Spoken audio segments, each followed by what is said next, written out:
नमस्कार, नापाक में आपका स्वागत है। आपके साथ मैं हूं मीनाक्षी रजत। आज नापाक पाकिस्तान से दो ऐसी खौफनाक खबरें आई हैं जिससे शहबाज शरीफ के फर्जी लोकतंत्र की पोल खुल जाएगी और जनरल आसिम मुनीर के बारूदी आतंक का पर्दाफाश हो जाएगा। पहली सनसनीखेज खबर आ रही है पाकिस्तान के अवैध कब्जे वाले कश्मीर यानी पीओके से, जहां हक मांग रही आवाम पर अत्याचार चरम पर पहुंच चुका है। 20 दिनों से सुलग रहे इस गदर को शांत करने के लिए हुकूमत वादे नहीं बल्कि लाठियां और गोलियां बरसा रही है। मुनीर के बूट्स तले कश्मीरियों की आवाज को कुचला जा रहा है और दूसरी तरफ कंगाली की कगार पर खड़ा पाकिस्तान अब पानी की एक एक बूंद के लिए तरसने वाला है। भूखमरी के बाद अब प्यास पाकिस्तान के वजूद को मिटाने जा रही है। पाकिस्तान के पाप का घड़ा अब फूट चुका है। जिन्ना के बनाए उस मुल्क की नींव अब खुद उनके ही पाले हुए जुल्म से हिल रही है। पाकिस्तान के अवैध कब्जे वाले कश्मीर यानी पीओके में इस वक्त वो गदर मचा है जिसने इस्लामाबाद से लेकर रावलपिंडी तक भूचाल ला दिया है। आंदोलन को पूरे 20 दिन बीत चुके हैं, लेकिन बगावत की ये चिंगारी बुझने के बजाय एक ज्वाला बन चुकी है। पाकिस्तान के सेलेक्टेड वजीर आजम शहबाज शरीफ और उनके आका जनरल आसिम मुनीर ने मिलकर के पीओके का खाना पानी तक बंद कर दिया है। सड़कें सील कर दी गई, इंटरनेट पर ताला लगा दिया गया, लेकिन कश्मीरी आवाम के हौसलों को ये फौज डिगा नहीं पाई है। आज की इस विस्फोटक रिपोर्ट में हम बेनकाब करेंगे पाकिस्तान का वो खौफनाक चेहरा जो खुद को कश्मीरियों का हमदर्द बताता है, लेकिन असलियत में अपनी ही आवाम पर जुल्म ढाता है। मुनीर के बूट्स, शहबाज के झूठे वादों के खिलाफ आखिर पीओके की आवाम ने कैसे आर पार की जंग छेड़ दी है, देखिए इस रिपोर्ट में। ये पाकिस्तान के उस जुल्म की दास्तान है जिसे छिपाने के लिए रावलपिंडी के जनरल दिन रात साजिशें रचते हैं। पीओके में पिछले 20 दिनों से आवाम सड़कों पर है, लेकिन शहबाज शरीफ की सरकार उनकी आवाज सुनने के बजाय उन पर फौज का हंटर चला रही है।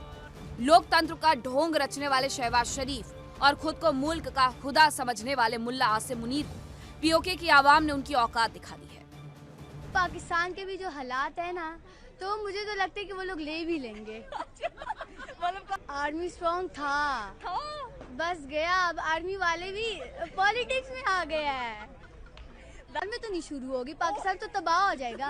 आर्मी के लिए मैं बोलूंगी अपने साइड पे ही रहो भाई, पॉलिटिक्स में क्यों अंदर आने की जरूरत है। आवाम का कसूर सिर्फ इतना है कि वो चुनाव में तोड़ी गई 12 आरक्षित सीटों के लिए इस फर्जीवाड़े का विरोध कर रही है। वो अपने हक की बात कर रही है, लेकिन भिखारियों की तरह दुनिया से कर्ज मांगने वाले शहबाज शरीफ के पास अपनी ही आवाम को देने के लिए सिर्फ आंसू गैस के गोले और गोलियां बची हैं। आसिम मुनीर ने सोचा था कि बंदूक के दम पर वो कश्मीरियों को डरा देंगे, इसीलिए उन्होंने पीओके को एक ऐसे चक्रव्यूह में तब्दील कर दिया। पाकिस्तान के कुछ ऐसे हालात नहीं है, हम मकामी लोगों को वो नहीं मिल रहे राइट्स जो हमें चाहिए, एजुकेशन नहीं मिल रही, वो प्रॉपर इंफ्रास्ट्रक्चर नहीं मिल रहा। बाकी हम फिर क्या कह सकते हैं, उनको क्या मिलेगा। तो अपने पाँव पे पाकिस्तान खुद तो खड़ा नहीं हुआ, तो और हम दूसरों को बेसिक राइट कब से देना चाहिए। पहले पाकिस्तान तो ठीक से बन जाए। अब यहाँ पर रहती ऐसे लोग हैं, जब हुकूमत ही यहाँ पे स्टेबल नहीं है, पॉलिटिकल खुद ही हम आपस में स्टेबल नहीं है, हमारे अवामी सतह पर इतने आपस में है, देख लें कोई। हाँ, सुसाइड तो लोग कर रहे हैं, तो हाँ कर रहे, बस क्या कर सकते हैं, हुक्मरानी ऐसे हम क्या कर सकते हैं। मैं खुद एक जॉब करने वाला बंदा हूँ, मेरे पास बाइक है और मैं पेट्रोल जो 200 का डला के मैं अपनी ड्यूटी से वापस हो जाता है, आज मुझे 500 का डलाना पड़ रहा है।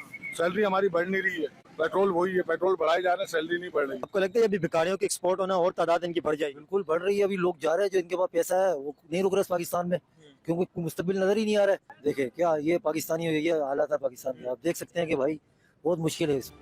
मुनीर को लगता था कि इंटरनेट बंद होने से बगावत थम जाएगी। वो भूल गए कि जब पेट खाली हो और हक की लड़ाई हो तो किसी वाईफाई की आवश्यकता नहीं होती। इंटरनेट बंद है, कई सड़कें सील हैं, लेकिन बगावत की आग बिना किसी नेटवर्क के पूरे पीओके में फैल चुकी है।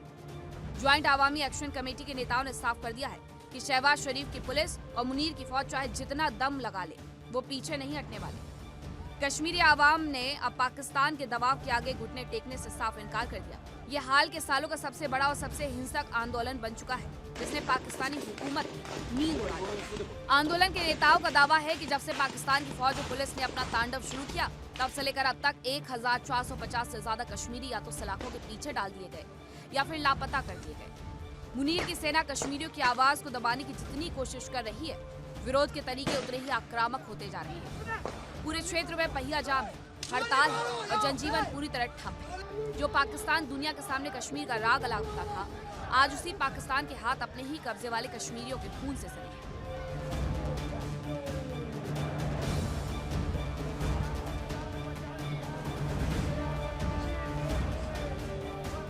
देश के अंदर सबसे अमीर लोग हैं वो खुशहाल है, उनके लिए पेट्रोल भी फ्री है, उनके लिए बिजली भी फ्री है, वो जिंदगी खुशहाल है, उन्हीं वही बादशाह है उनकी है। एक भीख मांगने वालों के लिए नहीं है, जो भीख मांगते हैं ना उसके लिए नहीं। ये जो मेहनत करने वाले होते हैं ना जितने भी, वो सबसे ज्यादा पिसता है और सबसे ज्यादा जुल्म का शिकार वही है जो मेहनत करते हैं, जो मेहनत करता है, जो अपनी मेहनत सुबह से लेकर शाम तक के धूप के अंदर काम कर रहा है, मेहनत कर रहा है, लेकिन उसके मेहनत के भी उसको पैसा नहीं मिलता बेचारे। फिर वो बेचारा पेट्रोल डलाता है, उसके अंदर भी तो जो पेट्रोल आ रहा है वहाँ से 15 रुपए 20 रुपए के लीटर के हिसाब से अगर मुझको मिलता है, तो यहाँ पर तो 400 500 लीटर के हिसाब से देते हैं। उसके अंदर भी पेट्रोल पंप वाले चोरी करते हैं। देखिए ये अमीर आदमी कभी नहीं मारेगा, मजदूर आदमी मारेगा वो। आप क्या समझते हैं ये जो दहशतगर्दी के हमले हो रहे हैं ये बेरोजगारी की वजह से हो रहे हैं? लोग बेरोजगार हैं, परेशान हैं। जाहिर बात है परेशानी लोगों के साथ होगी, सिर्फ खाने पीने की अशिया तो बात नहीं, आदमी बीमार है, कुछ ये मामला है, लाखों रुपए की दवाई आजकल आ रही है, तो हमारा खुद भी भाई हम भी देख रहे हैं कि कितनी परेशानी हो रही है। मजबूर होने के बाद लोग ये कारनामे करते हैं। ये हालात लोगों को चोर बनने पे और दहशतगर्द बनने पे मजबूर करते हैं। चोर कोई अपनी माँ से पेट से नहीं सीख के आता, ये मुल्क के अंदर सिखाया जा रहा है। महंगाई नहीं है, हमारे हुक्मरान है, हमारे हुक्मरान की वजह से महंगाई होती है। दुनिया भर से कटोरा लेकर भीख मांगने वाले शहबाज शरीफ और बंदूकों के पीछे छिपने वाले मुनीर आज पूरी दुनिया के सामने बेनकाब हो चुके हैं। पीओके की आवाम अब समझ चुकी है कि पाकिस्तान उनके लिए कोई जन्नत नहीं बल्कि एक ऐसा जहन्नुम है जहां ना बोलने की आजादी है, ना खाने की रोटी और ना ही पीने का पानी है।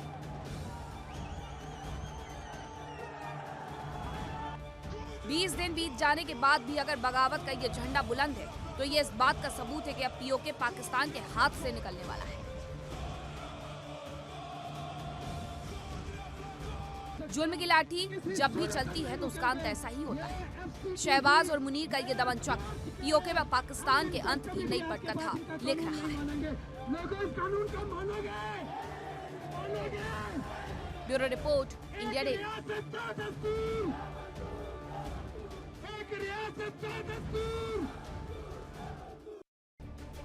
पाकिस्तान एक बार फिर दुनिया के दरबार में बेनकाब हो गया है। एक बार फिर रोता हुआ पाकिस्तान बेनकाब हुआ और झूठे आंसू के पीछे फंस गया है। वैसे तो पाकिस्तान को दुनिया के सामने बेइज्जत होना पसंद है, लेकिन एक दो बार नहीं बल्कि कई बार पाकिस्तान वैश्विक मंच पर झूठा साबित हुआ है। आखिरकार इस बार कैसे पाकिस्तान वैश्विक मंच पर झूठा साबित हुआ है, इस रिपोर्ट को देखिए।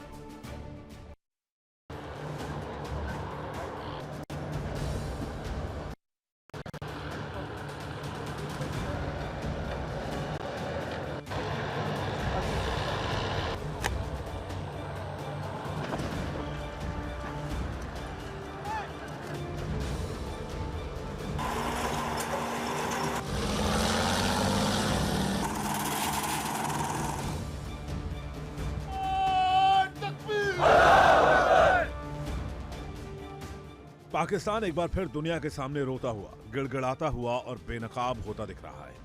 यूएन के मंच पर इस्लामाबाद भारत के खिलाफ शिकायतों का पुलिंदा लेकर पहुंचा था, लेकिन इस बार भी दाव उल्टा पड़ गया।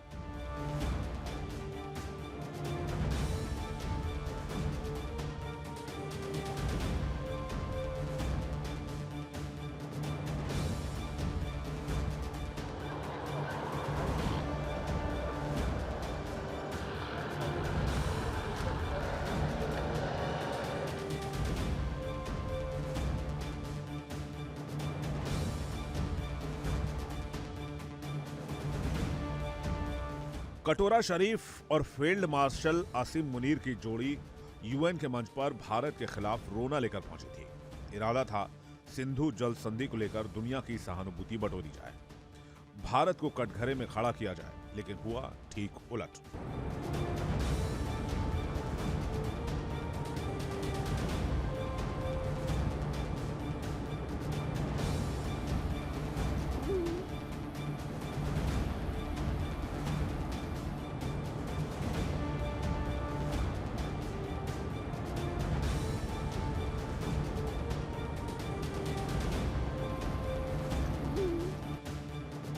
यूएन में पाकिस्तान की शिकायत से ज्यादा उसकी साख पर सवाल उठने लगे। जिस देश पर आतंक को पालने पोसने, सीमा पार हिंसा को बढ़ावा देने और अपने कब्जे वाले कश्मीर में मानवाधिकारों को कुचलने वाले, उसकी गुहार को दुनिया कितनी गंभीरता से ले, यह सवाल खुद पाकिस्तान के सामने खड़ा हो गया। एक तरफ इस्लामाबाद संयुक्त राष्ट्र सुरक्षा परिषद के दरवाजे खटखटा रहा है।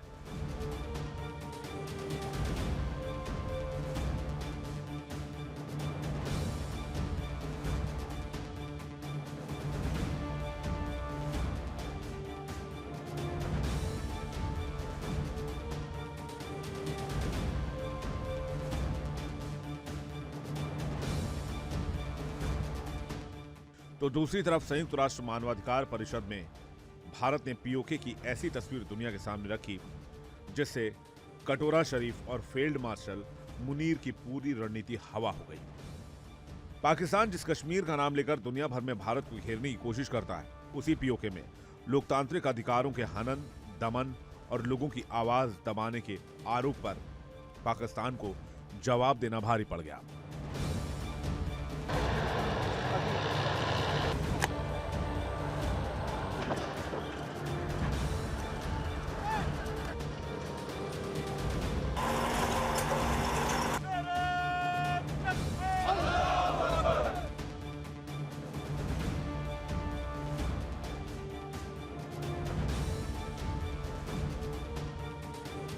भले ही पाकिस्तान के दो कंगाल आका शाहबाज और मुनीर की जोड़ी भारत से सीधे बात न कर पा रहे हैं, लेकिन भारत का वार आज भी पाकिस्तान को साल रहा है। भारत की तरफ से सिंधु जल समझौते को रद्द करना पाकिस्तान में सूखे जैसे हालात बना रहा है। तस्वीर साफ है, भारत की चुगली करने गया पाकिस्तान खुद सवालों के चक्रव्यूह में फंस गया और दुनिया से समर्थन मांगने गया पाकिस्तान अपने ही देश के ऊपर सवाल उठा रहा है।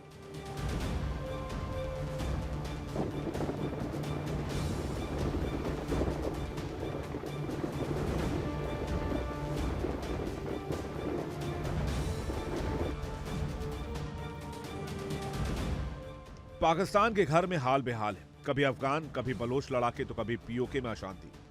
पहले से ही टेंशन है, ऊपर से भारत की मार ने हाल ऐसा कर दिया है कि सिर उठाना तो दूर की बात, आंख उठाना भी वो भूल चुका है। यही वजह है कि भारत की बात करने भी यूएन में शाहबाज मुनीर की टीम को जाना पड़ता है तो मुंह की खानी पड़ती है।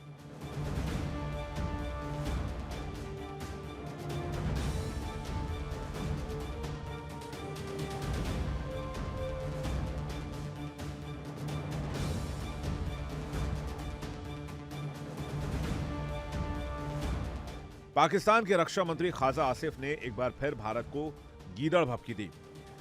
ख्वाजा ने कहा कि उसके पास युद्ध का भी विकल्प है। साथ ही अपनी इज्जत बचाने के लिए ख्वाजा का कहना है कि पीओके में जो आवाज है वो भारत की है, जबकि पाकिस्तान खुद को बचाने के लिए भारत पर आरोप लगा रहा है।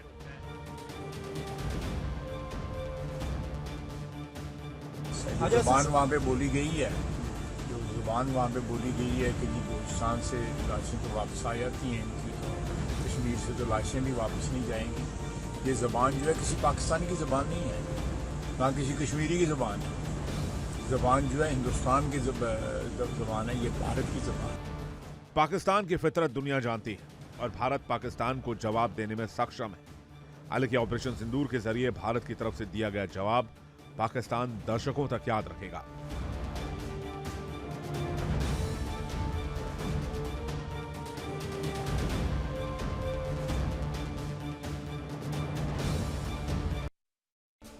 तो आज के लिए मेरे साथ इतना ही। कल फिर होगी मुलाकात कुछ नई खबरों के साथ। फिलहाल रुकने छोटे से ब्रेक के लिए कहीं मत जाइएगा, खबरों का सिलसिला लगातार जारी है। इंडिया डेली अब आपको स्मार्ट टीवी पर भी मौजूद है। इंडिया डेली 24/7 अब इन सभी प्लेटफॉर्म पर लाइव देखें।